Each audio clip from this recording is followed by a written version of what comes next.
امیر المؤمنین حضرت سیدنا عمر فاروق رضی اللہ تعالیٰ عنہ، اگر میں ان کا سب سے بڑا تعارف پیش کروں تو وہ یقیناً حضور صلی اللہ علیہ وآلہ وسلم کے فرمودات ہیں۔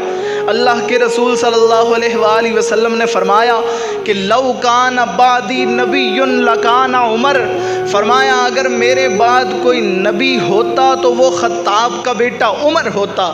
ایک حدیث پاک میں اللہ کے رسول صلی اللہ علیہ وسلم نے فرمایا کہ الحق ینطق علی لسان عمر، فرمایا اللہ نے عمر کی زبان پہ حق جاری فرما دیا ہے۔ ایک حدیث پاک میں اللہ کے رسول صلی اللہ علیہ وسلم فرماتے ہیں کہ آسمان کے فرشتے عمر کا حیا کرتے ہیں اور زمین کے شیاطین عمر سے ڈرتے ہیں۔